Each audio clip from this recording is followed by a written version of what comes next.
Ladies and gentlemen, good evening and welcome to Staples Center, Los Angeles, California, USA, where tonight, Golden Boy Promotions is proud to present an evening of world-class professional boxing for your entertainment.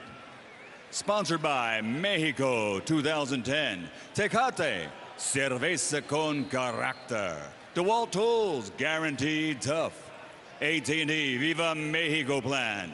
Make calls with your wireless phone to Mexico or from Mexico as if they were local calls, and Southwest Airlines. At Southwest Airlines, bags fly free. So grab your bag, it's on, book now at southwest.com. All bout sanctioned by the California State Athletic Commission. For this first bout, the three judges at ringside scoring will be Kermit Bayless, Vince Delgado, and David Denkin. And inside the ring, the referee in charge of the action, Tony Krebs. And now, let's get this party started. 12 rounds of boxing in the featherweight division. This is a WBO eliminator bout. Fighting out of the red corner, wearing orange with blue official weight, 126 pounds. As a professional, his record stands at 23 victories, including 15 knockouts, with only 2 defeats. From El Paso, Texas, the #2 ranked WBO contender in the world, Antonio Escalante. And fighting out of the blue corner, wearing white, red, and green, officially weighing in at 125 3/4 pounds. His professional record, 39 victories, including 32 knockouts, only 2 defeats.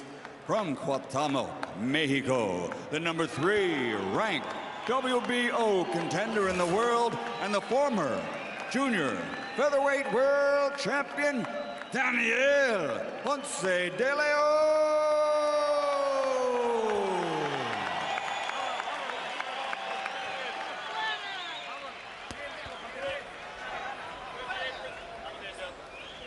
Guys ready?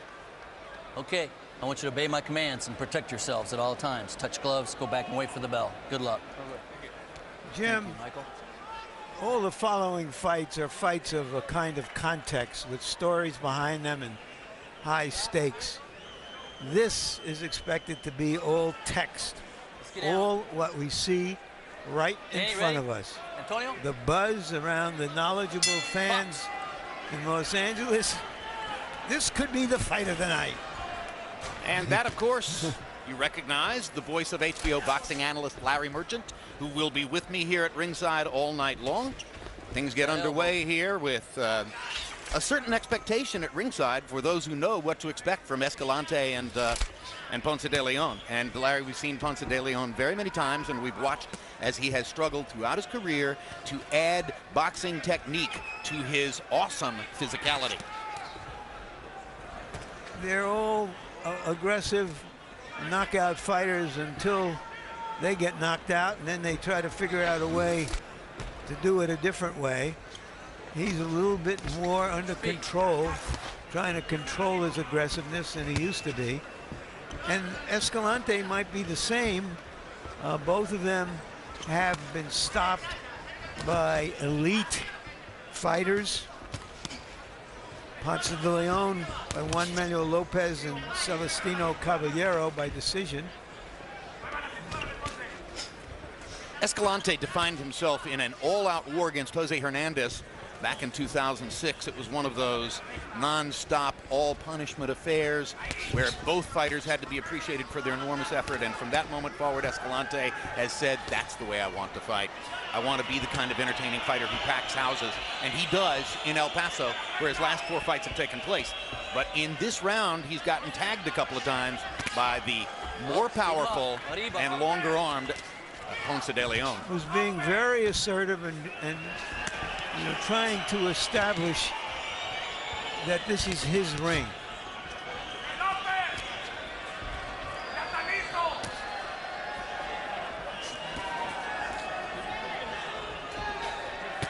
Escalante Ponce de León has also shown, by my lights, Larry, improved defense here in the first round. He's blocking some punches, moving away when appropriate. Not quite as open a target as he has been in the past. And as you suggest, that may be directly the product of having gotten tattooed by Juan Manuel Lopez and deciding that he needed more craft. Incidentally, if he wins this fight, he stands as the supposed mandatory opponent, at least in one governing body's eyes, for Lopez again. May get another shot at him. And he's been popping Escalante for the last minute of the first round and making headway, blocking many of Escalante's shots. Good left cross landed a moment ago for Ponce de León, who has had his way in the first round. Hard shots defining the round for the Mexican star. Good round for De León.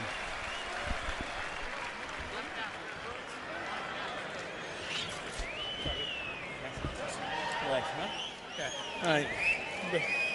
Tony, you gotta move to your left, okay? Keep moving to your left. I want more jabs, all right? You gotta keep that foot on the outside of his, all right?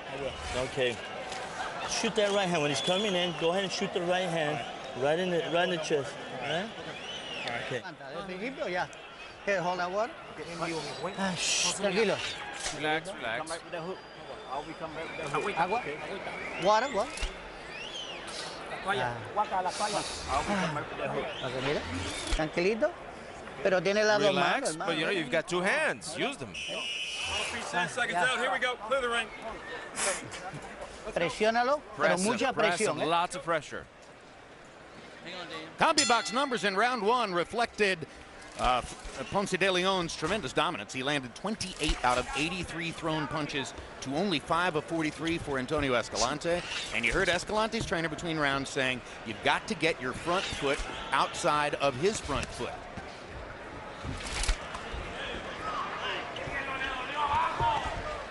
That's what you need to set up punching angles when you're the conventional fighter fighting against a southpaw. So far, Escalante not mastering that, as Ponce de León continues to land big shots. Another combination for the Tarahumara Indian, Daniel Ponce de León. We've told you the story before. He was the youngest of 5 children in his family. All 4 elder children died in infancy. And his parents elected to move from 14,000 feet altitude at the top of the mountain to a village at the bottom of the mountain where he was introduced to a boxing gym. Thus became, as far as we can tell, the only member of his tribe yet to become a boxer. They are such an isolated tribe, the subject of a recent book, that they're seldom seen by others from outside their tribal culture, tending to isolate themselves in their mountain communities in Mexico. In fact, a few years ago, I asked Ponce de León, who lives in East Los Angeles, if he had ever seen a member of his own tribe here in East LA, which is almost entirely a Mexican and Mexican-American community, and his answer was no, not a single one.